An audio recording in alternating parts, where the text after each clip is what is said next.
ใช้เต็งเห็นในคลิปคือว่าตัวท้องใช้ตัวว่าเต็งมื้อนั้นตัวว่ากินลายเชื่อแน่เฮียนกี่ตัวแน่ปลูกผักก็ปลูกง่ายดีแล้วฮุบพึกใช่รถหน่อยปลูกดีพานอนก็มาอยู่ได้ได้โอ้ย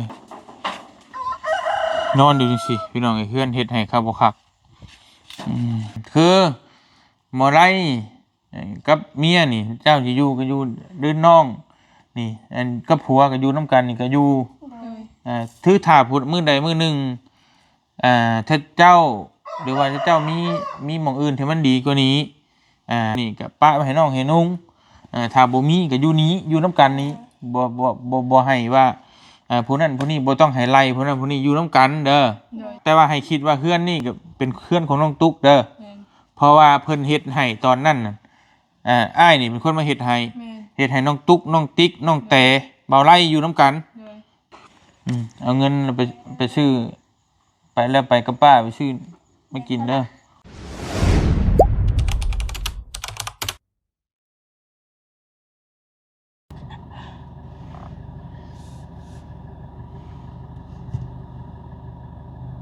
เบิ่งเมียนอยู่บ่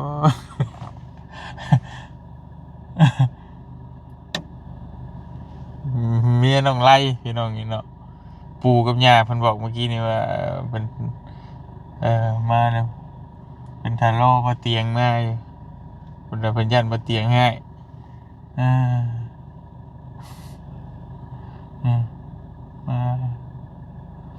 มาเตียงสิมาบอกเพิ่นเรื่อง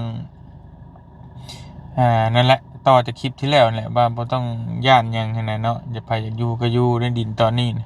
ทางเอื้อยเพิ่นก็บอกว่าไปจากอยู่ก็อยู่บ่ได้มีปัญหาหยังเนาะพี่น้องเอ้ยมาเตียงก็บ่เคยเห็นจักเทื่อเลยเมียบ่ไล่เมียใหม่เพิ่นหลังจากที่น้องเตไปเอาผัวใหม่แล้วบ่ไล่ก็มาเอาเมียใหม่เนาะพี่น้องเอ้ยและแน่นอนแหละมันบ่มีหม้องทำมาหากินที่ทางเพิ่นก็พากันมาอยู่นี้ไปเดี๋ยวลงไปเยี่ยมยามถามข่าวน้องมันก่อนจังว่ากันพี่น้องเอ้ยไป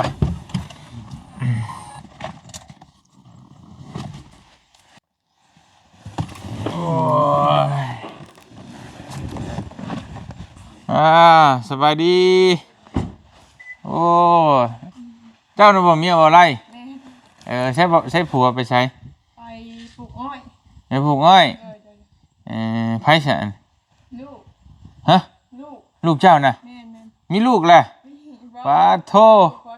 ลูกผัวเก่าปาโทมานั่งบ้านก่อนมานั่งบ้านโอ้เชิญอีกโอ้บ้านกระเช็ดนึกว่าขี่ไก่นี่น่ะฮะนี่มันยังชานี่วงนู้นนี่ไปใส่กันเลยไปใส่ขี่ไก่ของแท้แหละโอเครอเบิ่งก่อนจังหน่อยนั่งท่าก่อนนี่แหละพี่น้องไอ้ดินดอนตอนหญ้าที่บ่เตียงมาซื้อให้ตั้งแต่ตะกี้ดินนี่1ไร่เด้อพี่น้องไอ้1ไร่เนาะ1ไร่ราคา 20,000 บาทก็คือว่าในหน้าตอนนั้นมันก็ถือว่าพอซื้อนะแต่ตอนนี้บ่มีไผขายละ1ไร่20,000 บาทเนาะพี่น้องเนาะกราบทักทายสบายดีพ่อแม่พี่น้องเบิดสุขุสุคนพี่น้องเอ้ยเนาะทักทายสบายดีตอนแรงๆซึ่งมันดินมันกว้างแฮงถ้าสิปลูกเฮือนนี่ได้อีกหลังนึงหน้าบ้านอีกห้องน้ำเฮือนครัวได้สบายแบบเฮือน2หลังอยู่นํกันได้สบายนะพร้อม40 คูณ 40 เมตรแบ่ง20 คูณ 20ก็ยังอยู่ได้สบายพี่น้องเอ้ยพร้อมกว้างเนาะ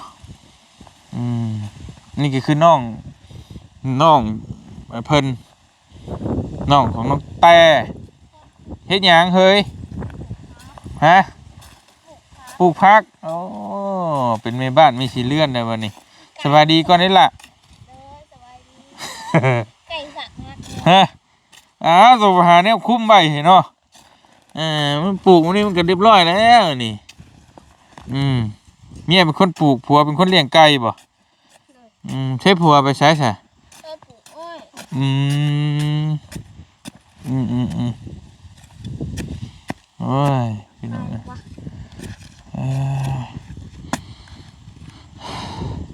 ไปปลูกอ้อยกับไผก็ กับลุง ดุงไรบ่ไปปลูกอยู่ไสใช่ติงเห็นในคลิปคือว่าตัวท้อง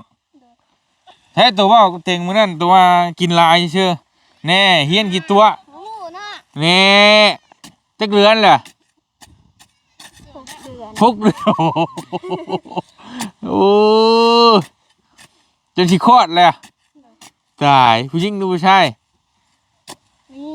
ผู้หญิงอีกจักเดือนนะแต่จักเดือนก็จักเดือน6 เดือนบอนอันตัวอยู่ร่วมกันกับผัวนะจักเดือน บ่ได้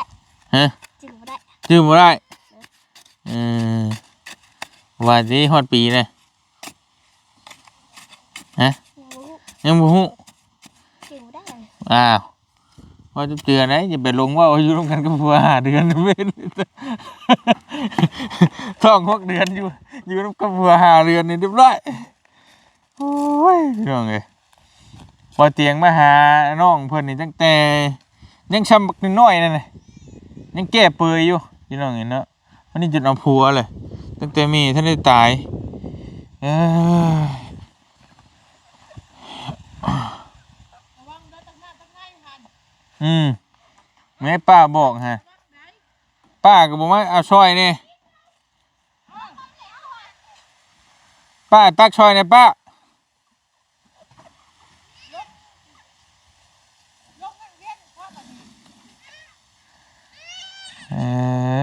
คือเนาะไอ้เนาะ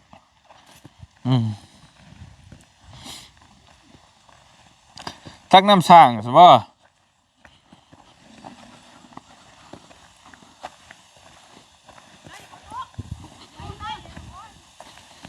ป้าก็เป็นห่วงเนาะป้าเท่า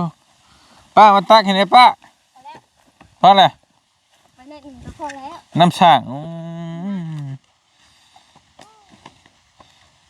ขุดเอาจะน้องล่มบ่โอ้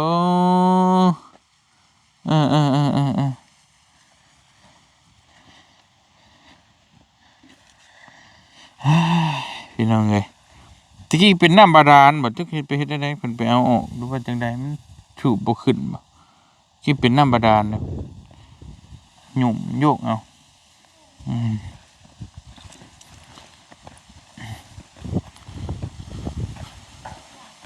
อันนี้ตะว่าแดนอันนี้บ่หาลักมาฝังไว้นี่ประมาณ40 คูณ 40 เมตรอิ่มมากเด้อโอ้ไปกินข้าวบ่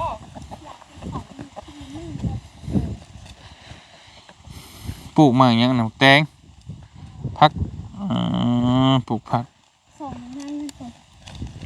นะปลูกตกกระหายังมาอ้อมไปแล้วมันกับไก่สะกับมันยังแล้วเนี่ย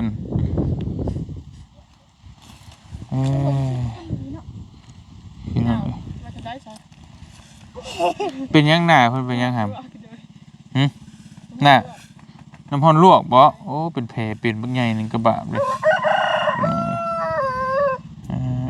ปลูกผักกับปลูกง่ายดีแล้วฮุบพึกใช้รถหน่อยปลูกดีเลย โอ้ยมึงค่อย ที่จริงมันจังได้บักหลายๆหนึงนี่น่ะ ค่อยดี เบิดแล้วโอ้ตาย ทีบ่พัก มือเลยสูตรใหม่มันบ่ได้กินดอกกูเบิ่งคักละ สูตรใหม่แล้วก็มันเกิดก็ไปตุ้มขึ้นมาว่ะเอา เอา สบายจังเลย กูอันนี้นี่พวกไว้ เห็นบ่ต้องเห็นเด้อ นี่เนาะแต่ตัวพากันปลูกผักสูตรใหม่บ่ โอเคได้เรื่อง ยังได้มาแฟนนะ ยังตูบหน่อยไผไก่บ่นอนหรือไผคนนอน พร้อมนอนเลย ไผนอน น้องแหละ อ้าวตัวมานอนนี่มันยังบ่มื้อนอนเฮือนใหญ่ อ๋อ ฮะ เกรงใจเพิ่น เกรงใจไผ เกรงใจป้า เกรงใจป้ายังมันมี2 ห้องเด้ฮะ แล้วตามสบายเพิ่นเนาะเพิ่นไม่ไล่ดอกสิอยู่ก็อยู่เรื่องนี้ก็ได้ เกรงใจเพิ่นแบบได้มันมี2 ห้องน่ะเด้มี2 ห้องตะกี้ตัวก็นอน คนละห้องกับน้องแต่ก็นอนกับหมอไล่ก็ห้องหนึง เพิ่นว่าอยากออกไปอยากครอบครัวต่างหากเพิ่นว่า สร้างครอบครัวต่างหากอยู่แต่มันเป็นตายต่างหากบ่เลยแบบนี้เออถ้า ว่าน้องไว้อยู่ก่อนก็ได้บ่เป็นหยังป้าเกรงใจเพิ่นว่า บ่แล้วไปอยู่นํกันนั่นแหละเด้อเพราะว่าเพิ่นเฮ็ดให้เท่าโตอยู่กันกับน้อง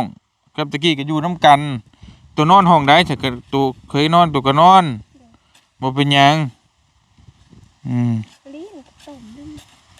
พากันไปนอนรถ พาเด้อ หมอไล่กับป้าก็นอนห้องหนึงโตกับผัวก็นอนห้องนู้นมี2ห้องแหละไผสิมานอนอยู่แบบซี่ เพิ่นก็ตามเพิ่นก็อยากเพิ่นว่าเอาใช่ว่าไปอยากสอจุ่มข่อยเพิ่นก็เมื่อยว่าเอาเบาเตียงเพิ่นก็เลยเมื่อย บ่มันสิซอกันได้อยู่ก็อยู่คนละห้อง แม่น มันบ่แม่นสิมาโซมาซักกันแบบใดแบบนั้นอยู่ก็นอนไผนอนมันคนละห้องกันแหละ อยู่โลดตุกสร้างตัวมีเฮือนมีชาติเอ้าว่าน้องบ่อยู่กวนดอกเพิ่นว่าน่ะบ่ใช่น้องนะน้องโลดอีต้นเพิ่นอยู่นี่อีต้นเพิ่นแน่เดี๋ยวไปโยมมาอยู่นำบัดเนี่ย บ่ได้แล้วเพราะว่ามันผู้ใหญ่เพิ่นเฮ็ดให้ก็เฮ็ดให้น้องนุ่งอยู่นำเด้อ มีหยังเอาอีกนี่เบิ่งหั่นบ่ได้เฮ็ดตับเจือนที่ปลูกกันน่ะโอ้ยหนได้หนปลูกแท้ กินบ่ตุก บ่ได้กิน อ้าวมันตอบไปนำบัดนี้มาคุยสอนนะเปิดเบิ่งแล้วเจ้าบ่เป็นจังได๋มา เอาให้ป้าปลูกไว้ให้ เขา ป้า สั่งเขาเด้ ไผช่างครัวช่าง พักแล้ววันนี้โอ้ไม่กินตุ๊กโตครับ เคยปลูกบ่เจ้าเคยปลูกบ่ เคยอยู่ อืม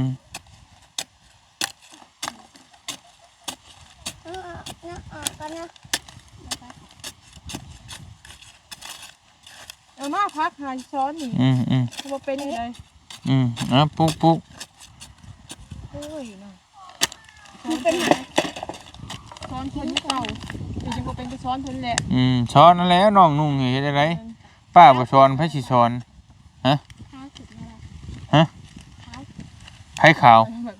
ประมาณเท่านี้ บาด แล้ว คือคำบาด ตัวจะว่องหลายตัวนะเพราะแล้วยังปุ้งโลอยู่ บาดจะกินลา ขาย วเขาก็ได้มองเราขาวซื้อ ก็เข้าใจอยู่ ยาชีจะตุก ไฟแรงแต่น้อยร้ายฉันแหละเบ่งกูเขียดแต่ค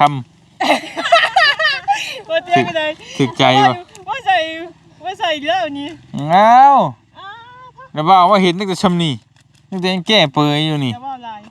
ม น้องก็ถึงบอกคำว่าใส่เด้ เบ้าใช่เบ้ายังใช่ ว่าน้อง เอาท่องบ่เลย ก็เรื่องจริงเลย นี่ บอก เบ้าใช่ได้กับเจ้าของท่องอีหรอ คำว่าใส่เลย ท่องก็ท่องเลยเป็นหยังมีผัวมันก็ต้องท่องตัวนอนนำกันทุกมื้อมันบ่เป็นเรื่องแปลกหยังดอกแต่ตัวเต็งตะกี้ตัวว่าตัวกินหลาย นานไม่ต้อง เต็งว่าอยู่ตัวท้อง กินหลายมันก็สิบ่ปานนั้น ว่าปานเองบุตุกว่าตัวบอกคำบุตุกกินหลายบอกคำบ่แม่นแล้วบอกคำบ่แม่นแล้วเห็นบ่บ่เชื่อ ไปแล้วแหละไปมื้อเฮือนพี่ไปสิมีแนวเว้านำพานอนก็มาอยู่ได้ได้โอ้ยเบิ่งซ้ำดอกคอกไก่เฮ้ยเห็ดผ้าเห็ดเนี่ยนี่ผู้มันนอนอยู่ในนี่มันบ่ได้ติตากแดดตากฝนนอนอยู่จังซี่พี่น้องไอ้เฮือนเฮ็ดให้ข้าวบ่คักไปมาพี่ถึงสิบอกสิโต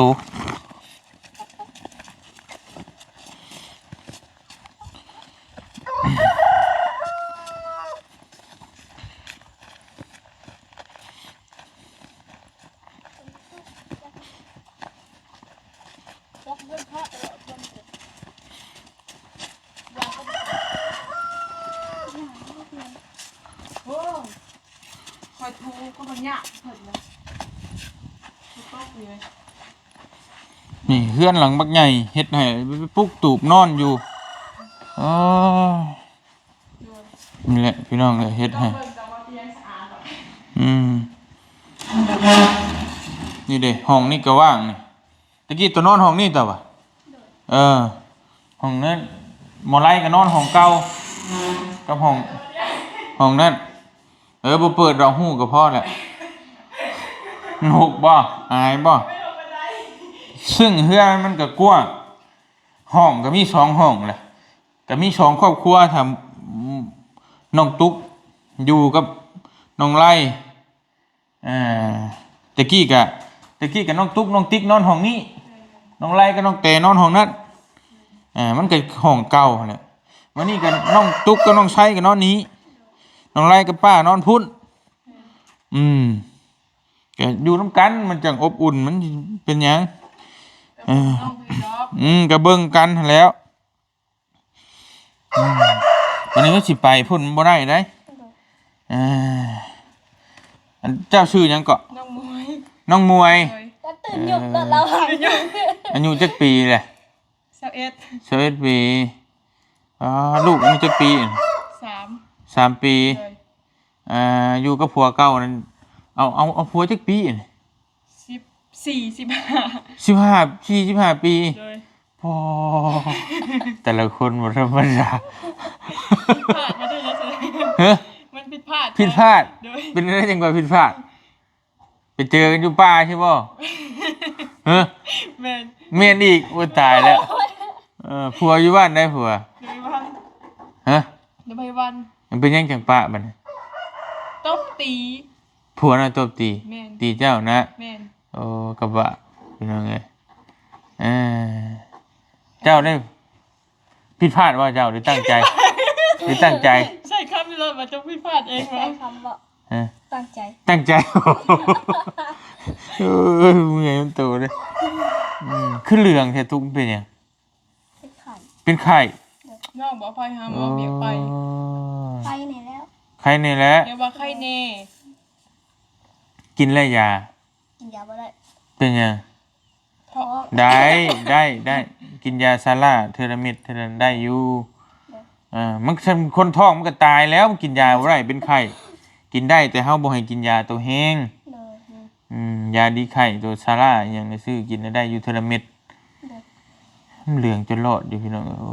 กระบาดเด้มื้อนี้ละบ่าวสิมาบอกเด้อคือเฮือนซ่านดินดอนนี่บ่แม่นของผู้ใดผู้หนึ่งก็คือผู้ใหญ่เพิ่นให้อยู่บ่ให้ขายก็ว่าสิอยู่แหละบ่ไม่ตั้งใจว่าสิมาขายจากมาสร้างมันแหละคือหมอไร่กับเมียนี่เจ้าสิอยู่ก็อยู่เดินน้องนี่อันกับผัวก็อยู่นำกันนี่ก็อยู่ถือถ้าพูดมื้อใดมื้อหนึงถ้าเจ้าหรือว่าถ้าเจ้ามีหม่องอื่นที่มันดีกว่านี้หรือว่าแบบอยู่เฮือนพุ่นหรือว่ามันมีหม่องไปมันดีกว่านี้ก็ป้าให้น้องให้นุ่งถ้าบ่มีก็อยู่นี้อยู่นำกันนี้บ่ให้ว่าผู้นั้นผู้นี้บ่ต้องให้ไล่ผู้นั้นผู้นี้อยู่นำกันเด้อคือว่าสมมุติว่าผู้ใดผู้หนึ่งหาเงินหาค่ำได้อยากปลูกอีกหลังนึงก็ได้อยู่ผมมันกว้างอยู่น้องตุ๊กนี่บ่ฮะคือน้องตุ๊กแบบอยากออกให้สิแบบน้องว่าบ่ได้นะแบบอนาคตนะบ่ผู้ใดก็ได้แต่ว่าบ่ให้ไล่กันบ่ให้เว้ากันแบบว่าน้องบ่ต้องการอยากไล่นั่นแบบว่าน้องตุ๊กอยากออกเฮือนป้าแบบนี้นะก็ได้บ่เป็นหยังแต่ว่าให้คิดว่าเฮือนนี่ก็เป็นเฮือนของน้องตุ๊กเด้อเพราะว่าเพิ่นเฮ็ดให้ตอนนั้นน่ะอ้ายนี่เป็นคนมาเฮ็ดให้น้องตุ๊กน้องติ๊กน้องแต่เบาไล่อยู่นำกันในหน้าตอนนั้นน้องตุ๊กน้องติ๊กมาอยู่นำก็ได้ตอนนี้นะเพราะว่าเพิ่นก็มีสิทธิ์อยู่เด้อหรือเจ้าอยากอยู่ก็ได้แต่ว่าบ่ให้เว้าน้องเว้านุ่งได้ถ้ามื้อใดข่อยฮู้ว่าให้เว้าน้องเว้านุ่งแหละข่อยสิบ่ให้อยู่เด้ออยู่น่ะอยู่ได้บ่เป็นหยังถ้าอยู่ฮักเพลงกันอยู่น้ำน้องน้ำนุ่งน่ะบ่เป็นหยังอยู่กับเบาไล่น่ะช่วยกันเบิ่งน้องนุ่งน่ะอ้ายดีใจน้องสิบ่ต้องห่วงทางเบาเตียงทางเบาทางน้องทางเอื้อยเพิ่นบ่ห่วงน้องก็ฮักน้องคือน้องก็แท้ดูแลเพิ่นโอเคอ้ายได้ยินแบบนั้นก็ดีใจเรื่องนี้ค่ะแต่ก็อยู่น้ำกันฮักแพงกันใครจะอยู่ก็อยู่มาอยู่นี่คือน้องเพิ่นมาสมมุติว่าน้องเพิ่นมาอยู่นี่ทางพุ่นน่ะมาอยู่น้ำกันเด้อเพราะว่าเฮือนนี่เป็นของเขาคือเก่าเพราะว่าชื่อก็เป็นชื่อของเขาเด้บัดนี้คือในน้องแต่นี่ก็ไปเอาผัวใหม่ที่นั่นก็ย่าเขาไปแล้วก็ย่าเขาน้องก็บ่แค่อดีตดอก มีแต่ว่าในเมื่อใดที่เขาอยากมาอยู่นี่ก็มันเป็นสิทธิ์ของเขาคือเก่าอยู่ได้คือเก่าบ่เป็นหยังแต่สมมุติว่าอยู่หลายคนมันบ่ถูกบ่ต้องกันหาได้ก็มันเฮ็ดอีกหลังหนึงก็ได้ แม่น แต่ว่าบ่ให้ค้ำบ่ให้ขายห้ามขายทุกเด็ดขาดถ้าฮู้ระบ่าวฮู้ว่าผู้ใดอยากขายดินตอนนี้เฮือนหลังนี้นี่แม่นผู้นั้นผิดระบ่าวสิมาเอาเรื่องบ่ได้ โดย ห้ามขายใครขายก็ขายบ่ได้เพิ่นให้อยู่ผู้ใดอยากอยู่ก็อยู่แต่บ่ให้ขายเด้อบ่าวไร่นี่ก็มีสิทธิ์เจ้าก็เป็นเมียบ่าวไร่มาอยู่ก็ได้แต่ว่าน้องนี่ก็ต้องอยู่เฮือนนี้เพราะว่าเฮือนนี่เป็นเฮือนของน้อง โดย อ้ายมาเฮ็ดให้นั่นตะกี้น้องเพิ่นก็อยู่นํกันนี้เด้อผัวตัวมาแล้วบอกผัวตัวมาฮุบมาอยู่ห้องนี่ โดย แต่ถึงมามื้อหน้ายังเห็นตัวอยู่กระท่อมน้อยนี่ระวัง โดย มาอยู่นี่อยู่นํกัน โดย บอกว่าเต็งนี่ให้อยู่ตัวจำไว้ว่าผู้ใหญ่เฮ็ดเพื่อนนี่น่ะให้เอื้อย โดย แล้วก็โตแล้วก็น้องโตพร้อมแล้วก็หมอไล่อยู่นํกันน่ะ3-4 คนมีสิทธิ์เบิดไผจะอยู่ก็ได้ โดย คือว่าเตียงเฮาก็มีแต่ว่าห้ามขายแหละ บ่ให้ขายแล้วก็บ่ให้ไล่น้องนี่อีกเด้อห้ามเพราะว่าเป็นเพื่อนเขาได้นี่ได้เป็นเพื่อนเขาชื่อน่ะมันมีชื่อเอื้อยหมอนี่น้องแต่ โดย แต่ว่าผู้ใหญ่เพิ่นก็ผู้ใหญ่เพิ่นสงสารน้องตุ๊กน้องติ๊กน้องแต่แต่ก่อนก็นะกับหมอไล่นี้ โดย แล้วเพิ่นเฮ็ดให้เฮือนหลังนี้น่ะอยู่ก็เป็นเฮือนของ คือ เขา ว่า นั่นแหละ FC บ่ต้องห่วงน้องตุ๊กดอกนั่นนี่น้องสิดูแลอย่างดี ก็ดีใจนำอ้ายถ้าน้องดูแลได้ดีใจนำถ้าถูกต้องปรองรองกันน่ะดีใจถ้ามื้อใดอ้ายฮู้ว่าผิดกันมีการไล่กันนี่อ้ายสิเข้ามา มีการเถื่อนอยู่นี่มีแต่ว่าตุ๊กเอ้ยมีนั่นนี่บ่บ่มีก็ป้าช่วยแน่คือหามนั่นนี่มาช่วยเนี่ยก็ไปไปเลย นั่นแหละช่วยกัน ช่วยกันไปแหละ อ่า บ่าวไว้ให้ได้ค่ะ อ้ายสนับสนุนให้ฮักให้แพงกันเด้อผู้ใดที่ยาสิเมื่อใดก็อย่ามาอยู่นํกันเนี่ยให้ฮักให้แพงกัน มีแต่โตกับไปตากแดดตากลมนั่นอยู่บ่ได้ตอนนั้นยังเด็กน้อยอยู่ 1เพิ่นว่าอย่าไปตัดอ้อยน้องตุ๊กว่าพี่น้องไม่ไปท้องใหญ่เป็นห่วงเพิ่นเศร้าสตุ๊กเอ้ยให้จะเบาให้เอาไส้ไปน้องว่านะ ก็บ่ไปก็ได้มันท้องใหญ่แหละเฮ็ดได้ไดตัวจำได้อยู่บ่แม่ตัวเป็นได้ได โดย นั่นแหละ นั่นแหละเองสิบอกตัวว่าอย่าระวังเรื่องนึง อันตรายเด้เด็กน้อย แต่ตุ๊กเอ้ยอย่าเฮ็ด พ่อแม่เพิ่นก็เสียชีวิตย้อนคลอดลูกนี่แหละพี่น้องมันเสียเลือดหลาย อันตรายต้องระมัดระวังตัวเพิ่นยังน้อยใช่ โดย ไปฝากท้องอีกบ่ผัวพาไปฝากอีกบ่ ไปพา ไปฝากเด้อ โดย ผัวตัวมาเลยผัวตัวไปฝากพาไปฝาก ทางป้าเว้าฮะมีหยังก็บอกป้าบัดนี้หาปิดบังเด็ดขาดบัดนี้ ถ้าปิดบังข่อยหายแท้บัดนี้บ่เตียงเอ้ย เบิกคอยเว่าคอยหยังกับน้องนั่นแหล้วบ่ให้ให้กัน ก็น้องไม่หายดอกบางเทื่อปิดบังป้าเป็นไข่ถามบอกก็บ่ตอบน้องก็บ่ตลอด บอกกันนั่นแหล้วเฮ้ย โดย มีหยังก็ให้บอกกันพระสีตัว อืม เป็นไข่เป็นดาวก็บอกกันครอบเบ้ายากปากยากฉันแล้วแต่เมย์ก็ไปห้องหมอบ่ทันก็จะเสียชีวิตนี่พี่ น้อง น้อง คือว่าน้องตุ๊กนี่ก็อยากเว่ายากนั่นหนึ่งแหละนี่ก็เลยว่าอย่างยากนั่นหนึ่งอยู่ ก็เข้าใจระเบ้าก็อยู่กับเขามาตั้งแต่น้อยพุ่นมิ เที่ยงเลยเนาะบ่าว อย่าเว้าแม่เต็งสิให้ตัวนี้แหละ ขอโทษ จ้อย ไปเว้าเต็งตุ้ย ขอโทษ เลย บ่เตียงไหมจ๊ะ ขอโทษ บ่ได้ตุ้ยอวบไปชื่อว่ามันอวดไปซื้อมันอวดไปซื้อแล้ว อวบไปชื่อว่าสิเว้าตุ้ยเว้าบ่ปากบ่ม่วนมีแต่เต็งจะมาบอกแค่ตัวแบบนั้นแหละเด้อให้ตัวใหญ่มาอยู่นี่ผัวตัวมาลุงตัวมาแล้วบอกบอกว่าเต็งนี่บอก โดย มาอยู่น้ำกันคนละห้องแหละสองครอบครัวป้าโตกับหมอไล่ก็อยู่พุ่น โดย โตกันอยู่นี่ คืออีว่าตุ๊กเอ้ยแต่ต้องเข้ามาช่วยกัน อืม บ้านหลังนี้ก็บ่แม่นบ้านแบบว่าบ้านน้อยบ้านใหญ่ โตต้องช่วยกันกับข่อย บ่แม่นว่าข่อยเฮ็ดคนเดียวคนหนึงมันบ่ได้แม่นบ่เบาเตียง ต้องช่วยกันเฮาสองคนฮะคือเฮาอยากเว้าสิกับน้องตุ๊กฮะ ช่วยกันแบบใด ทำความสะอาดบ้าน ก็ช่วยกันแล้วอยู่น้ำกันไม่หยังกระเบิ้งน้ำกันนั่นแหล้ว แม่น มีหยังกระเบิ้งน้ำกันแต่บ่ให้เว่าบ่เฮือนผู้นั้นผู้นี้คือเพิ่นให้อยู่น้ำกันเด้อ โดย อันนี้ก็เป็นเฮือนเขาพร้อมอันนี้เป็นเฮือนเขาแต่ คือเอื้อยเพิ่นไปแล้วกับน้องนี่ก็มีชิดเพราะว่าผู้ใหญ่เพิ่นเฮ็ดให้แต่เขาอยู่ โดย บ่ให้พิษบ่ให้เว้ากันได้ โดย ถ้ามื้อใดค่อยฮู้ว่าพิษว่าเลวกันน่ะค่อยสิเข้ามาใหม่ให้อยู่นํกันให้ถูกต้องกันดินก็บ่กว้างๆนี่ปลูกผักปลูกหญ้าขายพุ่นกินได้มีแฮงกว่าถ้าว่าเฮือนน้อยๆมันนอนกองกันอยู่ที่แม่นอยู่ในห้องก็พูดละห้องเลยห้องไผห้องมันอยู่ห้องไผห้องมันอันนี้กินได้ยากก็เฮ็ดเอาพุ่นหลังบ้านพวกก็ปลุกเฮือนครัวมันสิยากหยังยังบ่มีคนอยู่แล้วแฮงไก่มันยังมาขี่ใช่เบิดเลยเขาก็สิมาทุบมามากนี่ก็แฮงแล้วมาอยู่ โเขาบ่อยู่กับอุกดอกไผบ้านบ่เตียง มาอยู่นำกันบ่แซน เอ้าน้องบ่ตั้งใจสูงมากวันนี้ มาตามกันดีๆบัดบ่เสียง ตายละ บ่ตำดอก ขอยาดมไหม หึ ขอยาดมตุ๊กมันไว้อย่างนี้ เป็นหยัง เราจะเป็นลม เป็นลม โดย เห็นบ่แซนรอว่าจังเป็นลม โอ้ก็แมน บ่แม่น มันหายใจบ่ทัน หายใจบ่ได้ ใช่บ่ได้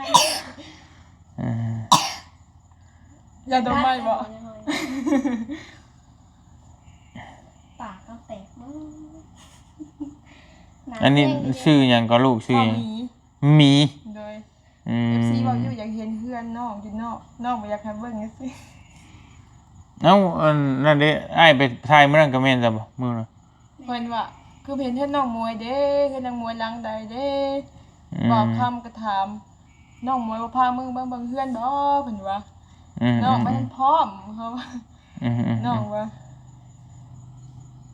บ่เตียงไปหามื้อนั้นเด้น้องตุ๊กนั่งอยู่ตารางเฮือนในเฮือนหลังนั้นแหละ น่าจะเป็นเพื่อนน้องแหละ บ่น่าจะได้เจ้าของก็ยืนอยู่หั่นบ่แม่นน่ะ แต่บ่ให้ถ่ายคลิปซื่อๆมื้อนั้นก็อยู่ในเฮือน ถ้าน้องก็ทันพร้อมได้ เปิดหากระพ่อม ต้นท้ายเปิดตัวใหม่ เอาเอ้ยได้ดิ เปิดตัวใหม่อีกเหนื่อยเลยมีการให้กว่าให้กว่าดาราเปิดตัวพุ่นน่ะโอ้ยพากินข้าวกินน้ำแล้ว อยากให้นางเจ้าอยู่ นางเจ้าหาขิดนักกินอยู่ มีน่ากิน เด้อ ก่อนนั้นแล้วปะยอดอ้อยนอดหยังมีแล้วมาต้ม โอ้ยน้องเพิ่นท้องเนี่ยก็อยากให้กินแล้วเพิ่นมีวิตามินเด้ มีวิตามินอีกเอาหยังจะมาชูน้องกิน เอายังตุ๊กเอายัง หาซื้อปูซื้อปลาพอแล้วมาชูน้องกิน เลย เด้ไก่เต็มเดิน ไก่ติ อย่าได้จะขอกูง่ายนี่ ไก่ลุงบ่ ว่าแม่นไก่เอาเพิ่น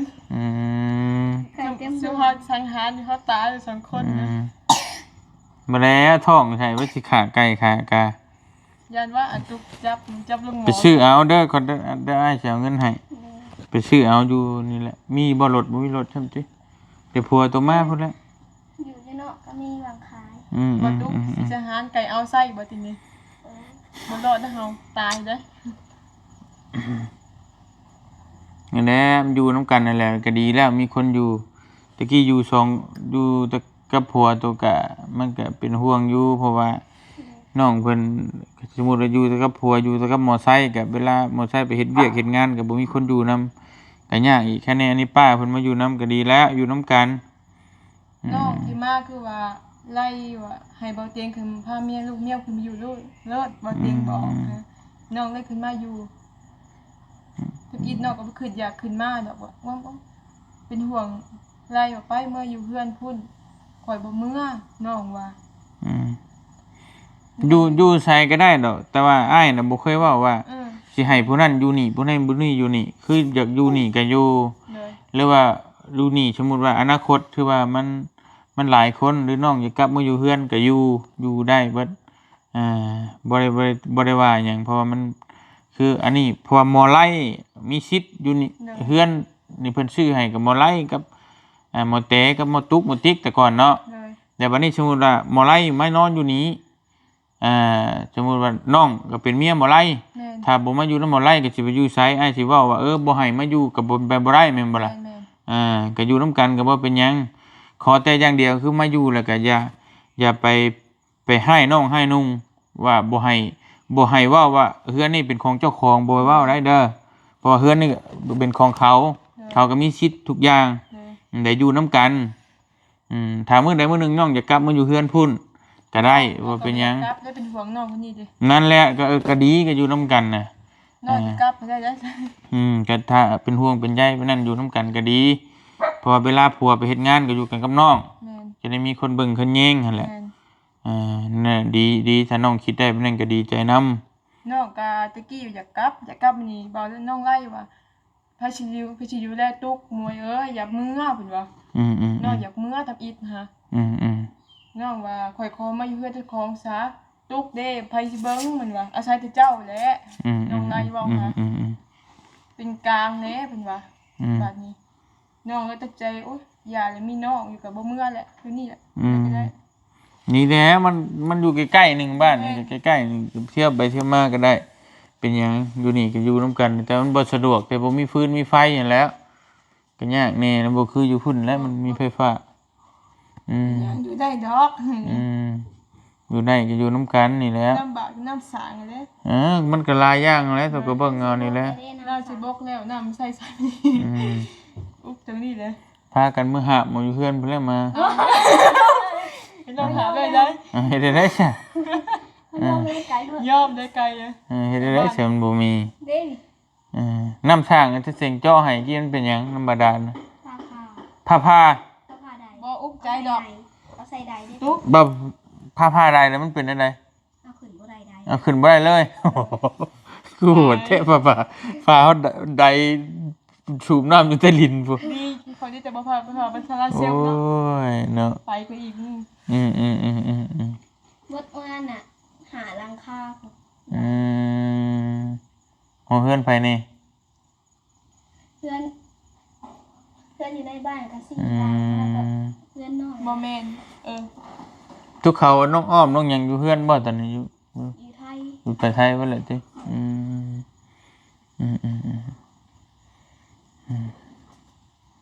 ติดีมีแต่นั้นเด้อ เลย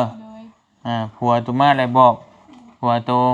ให้กลับขึ้นมาอยู่พี่อยู่น้ำกันนี่เครื่องของเฮ็ดครบเฮ็ดกินตัวจะไปเฮ็ดกินอยู่หันกะยาแต่ว่าให้แม่ให้มานอนพี่คุบเครื่องมานอนพี่มันมีห้องไปห้องมันแล้วนอนห้องเก่าตัวหั่นแหละถ้าผู้ใดบอกว่าบ่ให้ตัวนอนห้ามตัวนอนเฮือนซั่นสิเดี๋ยวมาบอกเตงเด้อเพราะเฮือนนี่ผู้ใหญ่เฮ็ดให้ซิโตอย่าไปเว้าว่าอันนั้นนี่บ่ให้อยู่น่ะบ่ได้ไผก็บ่มีสิทธิ์ผู้ใหญ่เฮ็ดให้โตกับเอื้อยกับน้องโตอยู่หันเอื้อยโตบ่อยู่แล้วโตก็อยู่นั่นแหละ ป้าฉันมีแต่ติงสิเมื่อก่อนบัดนี้ติงสิไปเวียกก่อนเอาเงินไปซื้อไปแล้วไปกับป้าไปซื้อมากินเด้อ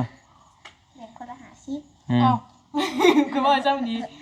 แบ่งกันแล้วเฮา2 คน ดีแท้แล้วแต่โตไปซื้อมากินน้ำกันก็ได้ซื้อมากินน้ำกันขออย่าดมเลยก่อน มะเร็ง อย่าดมมาบ่ไหวแล้ว มะเร็งก็ซื้อมากินน้ำกัน บ่ไหวตุ๊ก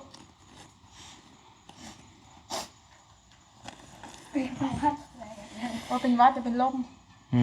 เป็นหยังจะเป็นลม หายใจบ่ติด สิพากันไปซื้อหยังคิดว่า จากการขี่ตัวนี้หายใจติดกัน ไปย่างออกบ่ย่างทางได้ย่างบ่ ยางออกคน ทางออก นี่ละหลุดกับคันในโน่นนี่ อย่าตุ๊กเลยอันสิ่งเข้าไปฮอดใจเราเลย คนละที่กลางทางก็ อ้าว ใช่เข้าใจ ไปซื้อมากินน้ำกันเด้อคนละแสนเอาดมก่อนเดี๋ยวมีแห้ง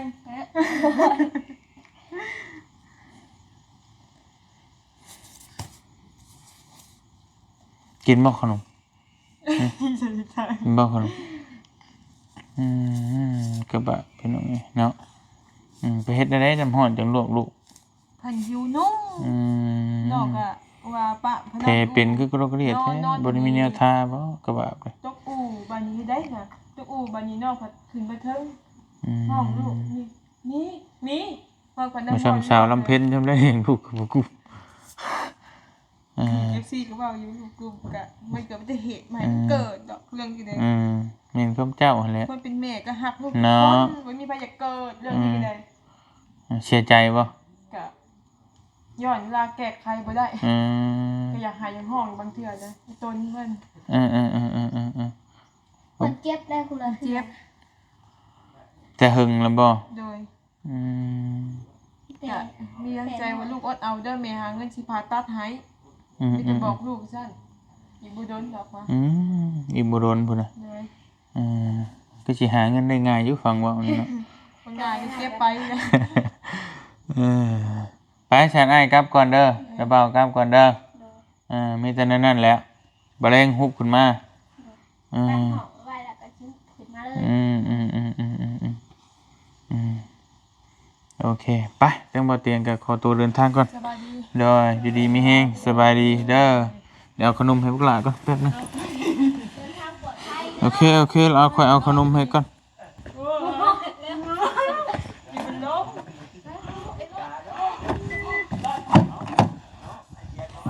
ฮะ